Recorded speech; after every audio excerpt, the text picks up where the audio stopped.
Bom, boa tarde, agradeço a presença de todos. E nós vamos estar falando hoje da microscopia comparativa balística. Na verdade, todos nós temos um RG, um DNA que nos identifica individualmente. E assim também é com as armas, né? A arma tem o número de série, mas ela também tem uma outra característica muito particular, também passível de identificação. E é sobre essas características que nós vamos conversar, né? Esse mês de novembro, eu falei isso na última palestra, mas esse mês de novembro, em especial, eu estou completando minha maioridade balística. Olha que importante, maioridade bélica, eu não sei como chamaria isso, né? E assim, quero agradecer imensamente a todos aqueles que me fizeram chegar aqui, que colaboraram para isso, né? E hoje, em especial, eu tenho uma mestra aqui, né? Então, quero agradecer a todos aqueles na pessoa da doutora Sumara Quixadá. Obrigada pela oportunidade.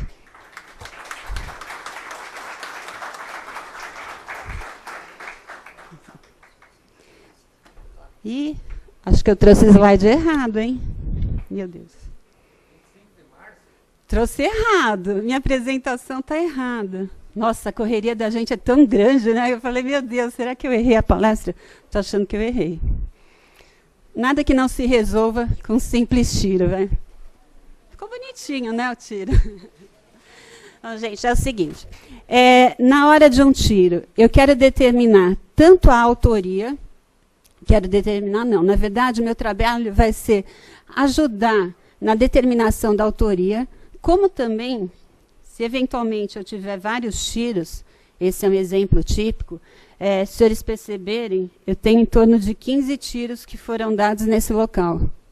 Bom, na verdade, aqui, o que eu estou mostrando, tem 15 estojos deflagrados, ou seja, pelo menos 15 tiros foram dados. E aí eu tenho uma questão também importante. Quantas armas participaram do concurso desse crime? Foi só uma arma? Foi mais de uma? Eu tenho só um autor? Existe coautoria, né? Isso também mostrando a importância do trabalho feito junto ao IML, quando são retirados projéteis, quando são extraídos projéteis do cadáver, a determinação de qual região do corpo foi extraído o projétil. Na verdade, nós não conseguimos determinar a sequência de tiros num cadáver, tá? Ou numa pessoa, eventualmente em crânio. Mas eu posso estar determinando qual região que o tiro foi fatal. Eu não, né, o médico legista. De qual região o tiro foi fatal. Quando eu tenho essa separação, né, eu posso estar ajudando a tipificar autoria e coautoria, junto ao exame de confronto balístico microcomparativo, né? Bom, então vamos falar um pouquinho do exame de confronto balístico comparativo. No Brasil, praticamente, podemos dizer que o exame de confronto balístico começou por volta de 1970. Né? Nós temos um dos maiores professores na área da microscopia balística, o professor Tocqueto, Domingos Tocqueto. Só para vocês terem uma ideia, naquela época, era tão menor a quantidade, a variedade de armas e munição, que esse caso aqui foi um dos casos mais marcantes que ele teve. Tinha uma briga, teve uma briga, né, entre duas pessoas, um rapaz sacou a arma, foi atirar, e o outro se defendeu com que seria com uma faca, o rapaz foi atacar com uma faca, e o outro se defendeu com o que seria uma arma. Então, olha só o corte que foi provocado no cano da arma, na boca do cano da arma. Isso foi feito uma avaliação de microscopia balística. Tá? Imagina, naquela época, só revólver, quando muito 38, né? Eventualmente uma pistola de calibre 45, pistolas 9mm, mas altamente, assim, a utilização muito pouca mesmo. A maior parte eram revólveres e todos muito fáceis, até teoricamente fáceis de se visualizar no microscópio. Né? Com o passar do tempo, isso há 18 anos atrás, né, doutora Sumara, quando eu entrei no núcleo, isso é o que nós tínhamos. Né? Então, era muito mais fácil estar visualizando reproduzindo o que as armas causavam, tanto nos projéteis quanto nos estouros, né? Agora não. Agora o que acontece? Nós temos uma grande quantidade de armamento, principalmente pistolas. A fabricação, o número de armas fabricadas por dia é grande, né? Temos uma grande quantidade de submetralhadoras, pistolas, que estão atuando na praça. E um pouco menos agora de revólveres, né? Então, assim, a nossa preocupação também é a seguinte: se eu faço 1000 armas dentro do mesmo lote, teoricamente elas vão ser muito parecidas, né? E todos os dias estou criando, estou fabricando mais armas. Então, como é que eu vou conseguir diferenciar isso? Aquelas características que antes eram até visíveis a olho nu, hoje eu tenho que forçar cada vez mais a microscopia mesmo. Como é que funcionaria, então, esse exame de confronto balístico? Nós temos um tiro, tá? O projétil é expelido pelo cano, o estojo é deflagrado normalmente para a direita e para trás, tá? Então, mais uma vez, só para vocês terem uma ideia do impacto causado tanto no projétil, que é expelido pela boca do cano, quanto no estojo, que é ejetado. Tá? Olha, o microscópio comparador. O que é o microscópio comparador? Como é que eu faço essa diferenciação de uma arma para outra? O microscópio nada mais é, na verdade, são 2 microscópios, em uma única ocular. Eu coloco um projétil que foi extraído de um cadáver de um lado e um projétil que foi coletado de uma arma suspeita do outro lado. E vou olhar os dois ao mesmo tempo. Tá? Aqui, um projétil em um dos microscópios, do outro eu colocaria também um que foi recolhido da arma que é suspeita. Tá? Como é que é feita essa comparação entre projéteis? Na verdade, eu tenho que lembrar o seguinte: o que vem para mim, tanto extraída de cadáveres quanto de locais de crime, são passíveis de exame. Tá? Como é que eu vou fazer essa análise? Muitas vezes as pessoas acham, isso aqui, na verdade, é um projétil encamisado, ele se rompeu na hora do impacto com o alvo, e o que vai ficar da marca? Na hora que o projétil passa pela boca do cano, é justamente nessa passagem forçada que vai ficar a marcação da arma no projétil. Então, para mim, na verdade, o que tem no interior desse projétil não é determinante para a individualização da arma. Eu consigo até determinar, algumas vezes, qual foi o calibre da arma utilizada. Mas a individualização eu consigo fazer pela camisa, não pelo núcleo. Tá? Como é que é feito o raiamento de uma arma? Eu tenho um tubo de aço, um tubo cilíndrico de aço. Se ele simplesmente é polido, eu vou chamar de alma lisa. Se esse tubo recebe um raiamento que dá um formato helicoidal na hora do tiro, para que esse tiro saia com maior precisão, com maior presteza, eu vou falar que a minha arma é raiada. Como é que é feito esse raiamento? São utilizados maquinários especiais, né, brochamento, martelamento, enfim, vários tipos de feitura do raiamento, todos para dar essa movimentação helicoidal na hora do tiro. O que vai acontecer é o seguinte: na hora que eu coloco um equipamento como esse, que é uma brocha especial de aço, no interior do cano da arma, coloco uma vez, tiro, coloco outra vez, tiro. O que vai acontecer? Eu vou ter um desgaste do aço do cano da arma e, ao mesmo tempo, do aço do maquinário. Tá? Micro desgaste. A olho nu, não vou perceber. Mas quando eu olho no microscópio, esses micro desgastes, eles são bastante característicos da arma. Eu posso ter no mesmo lote, eu vou usar um único tubo, eu vou ter 10 metros de tubo. E aí vou distribuir isso em 2 polegadas, 5, 6 centímetros para cada cano de arma. Na verdade, conforme vai passando aquele maquinário no cano da arma, a fissura que vai ficar, a microfissura, é diferenciada. Conforme eu vou retirando, passo isso uma segunda vez. Isso daí só vai diferenciando cada vez mais as armas. Tá?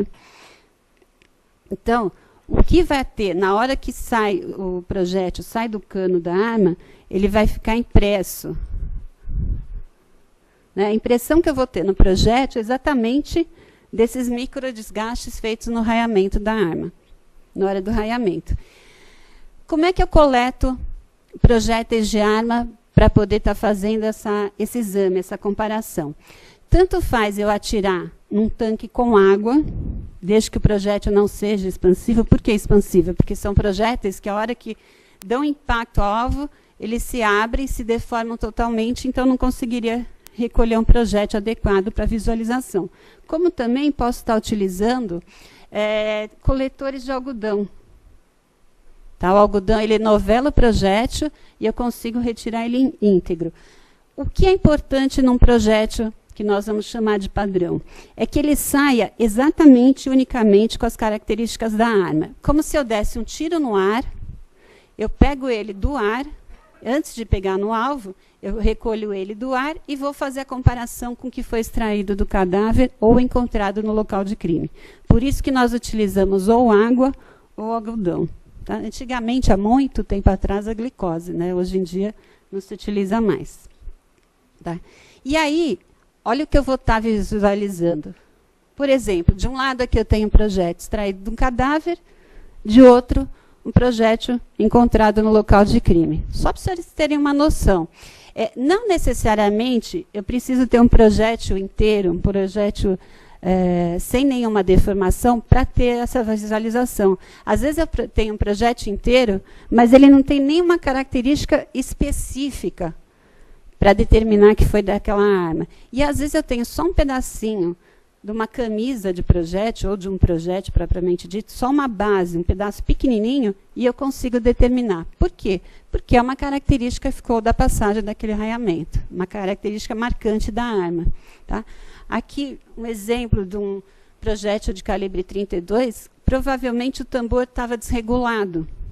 Então, na passagem do projétil entre a câmera do tambor e o cano, acabou dando uma deformação na arma. Isso é bastante característico de cada arma. Né? Se eu não conseguir fazer uma individualização, olha, senhores, só um pedacinho aqui de um projétil tem uma característica marcante. Se eu não conseguir essa diferenciação, parecido não é idêntico. Então, parecido eu não posso chegar a um laudo conclusivo. Tá? Eu preciso ter essas características. Eventualmente, o que nós percebemos é que a arma foi modificada. Então, se eu pegar um projétil e reparar que não saiu daquela arma, mas eu vejo que a arma tem características que foram alteradas, é importante eu colocar isso no meu laudo. Tá? Exemplos típicos, um cano que ficou muito tempo sofrendo oxidação. Ficou jogado numa região úmida, enfim, ficou dentro da terra, foi escondido na terra. Um cano que foi propositalmente sofreu uma abrasão. A pessoa pega uma chave de fenda para descaracterizar o cano. Eu estou vendo isso quando a arma chega para mim. Não posso dizer que o projétil partiu daquela arma naquela condição, mas eu tenho que dizer o estado que a arma está. É importante, porque ela pode ter sido utilizada? Pode. Né? Nós fazemos o máximo que podemos para tentar recuperar uma arma, vamos dizer, estragada. Nem sempre é possível. O caso foi o Gil Rugais, se eu não me engano, que a arma ficou escondida no encanamento durante um ano. Né? Isso, e pegou umidade. Quando chegou para nós, essa arma estava totalmente enferrujada. Né? Depois de um mês e pouco, nós conseguimos remontar essa arma, lubrificar, limpar, enfim. Depois de um mês, levou um mês e pouco esse trabalho, mas conseguimos. E aí foi possível fazer essa comparação. Eventualmente, não conseguimos. Então, é importante que se coloque o estado que a arma se encontra. Tá? Isso também serve para estojo. O estojo ele vai funcionar da seguinte forma. Escutei isso da minha mestra uma vez, acho esse exemplo fantástico. Você está num ônibus lotado, o ônibus dá uma freada. Né? Então, imagina o calor da combustão da pólvora à hora do tiro. É bem como um ônibus cheio. Dá uma freada, você vai para frente, aí volta. Na hora do tiro, o que acontece? Você tem um calor da combustão da pólvora. Tá?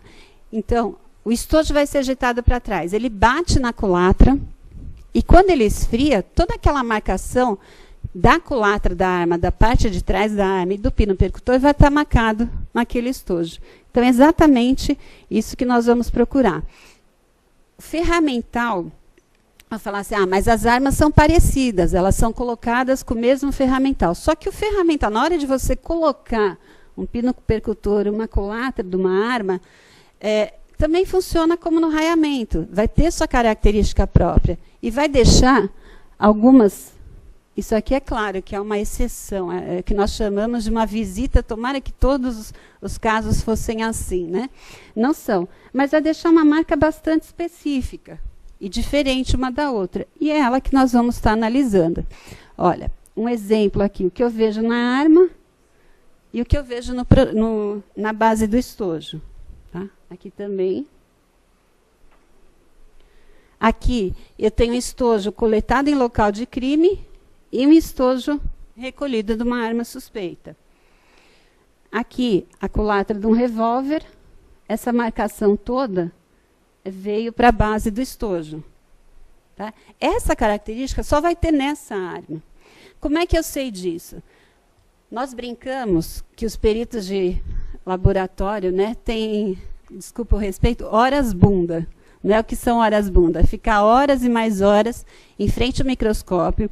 São Paulo, infelizmente, graças a Deus para o tipo de serviço que eu faço, né? Mas, infelizmente, você tem uma entrada muito grande de armas de todos os lugares do mundo, todas as marcas, todos os modelos. Então, o que eu tenho que aprender? Primeiro, diferenciar características de cada arma, diferenciar modelos de arma, marca, modelo, numeração, épocas de feitura dessas armas, todas elas a gente vai sentar e aprender vendo. Hoje em dia, nós levamos, às vezes menos, às vezes mais, em torno de 5 anos para formar um perito em balística, né, nessa parte de microscopia. Eu vou dizer uma coisa, eu estou há 18 anos, continuo aprendendo, isso eu falo sempre. Cada vez você tem um armamento novo na praça, essa agora disponibilidade de fuzis, disponibilidade não, mas o uso de fuzis que está aumentando, a quantidade de submetralhadoras que estão entrando no mercado, elas nos assustam também, né, pela quantidade. Então, sentamos e vamos aprender um pouco mais desse armamento. E todo dia tem uma novidade para nós. Tá? Aqui, só para vocês terem uma ideia que nós vamos procurando nas armas, né, tanto na região pino percutor, quanto pela culatra da própria arma. Aqui, ampliando a imagem. Olha só, esse é um exemplo de uma submetralhadora utilizada por forças policiais. Se eu olhar a marcação das submetralhadoras, todas são muito parecidas. Onde eu vou procurar a diferenciação delas? Essa lua aqui, que parece uma lua, ela é linda, mas tem qualquer submetralhadora utilizada pelas forças policiais. Características diferenciadoras. É isso que eu vou estar buscando. É isso que o ferramental causou na arma que vai ficar marcado no estojo. Marca de ejetor, marca de extrator. Então, são vários itens. Embora nós falamos em exame de picote, normalmente, vou fazer um exame de confronto de picote. Esse picote não quer dizer só a marca do pino percutor. Marca de extrator, marca de ejetor, marca da alimentação do carregador, marca de alimentação da arma, enfim, são várias marcas.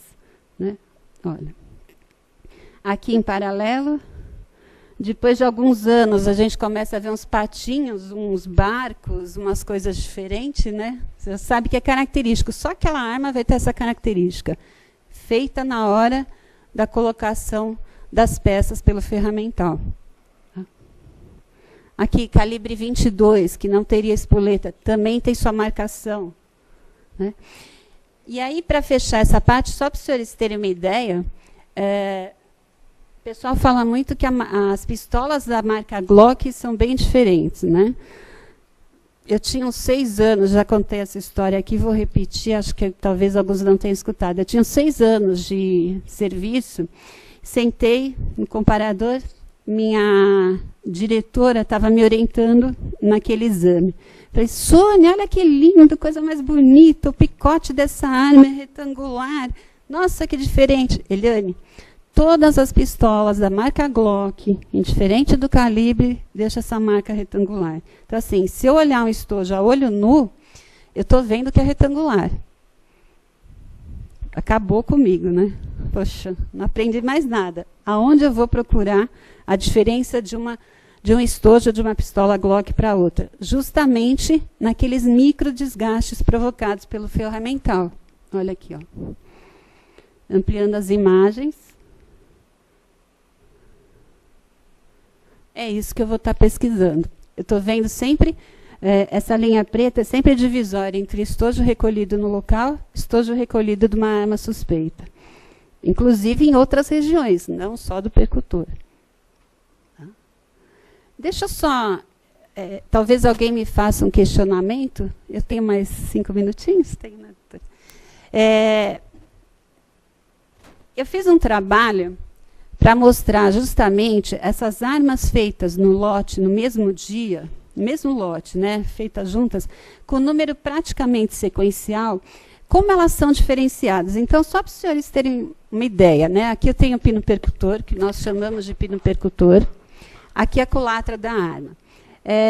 Eu fiz esse trabalho com pistolas de calibre 40 da Polícia Militar de São Paulo, porque eu sei que, se eu pegar no mesmo batalhão, no mesmo dia foi feita a compra, elas vão estar muito parecidas, praticamente iguais. Então, isso se reproduz mesmo, é verdade que uma arma não é igual à outra, vamos fazer essa experiência, né? Eu suprimi aqui as letras, pelo menos, né, das armas, mas, olha, só para os senhores terem uma ideia. O final da arma, 786. Esse aqui, 800. São 14 números só de diferença. Né? Olha a reprodução disso num estojo. Como eles são diferentes. Se eu aumentar essa visualização, as características do final 6, do final C da arma com o final 6, a característica da arma com o final 0. Né? 800 e 786. Totalmente diferentes. A olho nu, ou numa primeira olhada geral, elas são bastante parecidas. Mas quando eu faço ampliação dessa imagem, quando eu trabalho isso no microscópio, é que eu vejo essa diferença. Outra arma aqui, final 362 e 366. Aqui já não são 14 números de diferença, aqui apenas 4 números. Aqui eu tenho pino percutor, isso aqui vai ficar marcado no culote, na espoleta, né, no estojo. Ampliando a imagem. Olha como são diferentes. Características na parte lateral ao picote. Bastante diferente. E na ampliação do estriamento que eu busco, totalmente diferentes. Tá? Isso também para projétil, é a mesma coisa. O que é parecido não é idêntico. Né? Então, eu vou estar buscando essa individualização. Né? Aqui, arma com número, exatamente um número de diferença. Ó. Aqui a culatra, parte de ejetor e extrator, como eu estava falando para os senhores. É parecido? É. Mas onde tem característica marcante do ferramental? Por exemplo, aqui. Na região inferior, principalmente do lado direito. E aqui, na região quase mediana, mais para o lado esquerdo. Tá? Visualização disso nos estojos. E ampliando as imagens, características que parecem similares, na hora da ampliação são totalmente diferentes. Tá? Então, é com esse trabalho que nós conseguimos falar de qual arma partiu o tiro. Mais uma vez, parecido não é idêntico para nós. Tá? Ou a arma não partiu mesmo daquela arma, ou ela partiu. Se eu tiver dúvida, não existe a dúvida. Existe um resultado que não se pôde chegar a alguma conclusão. Tá? Esse é o nosso dia a dia.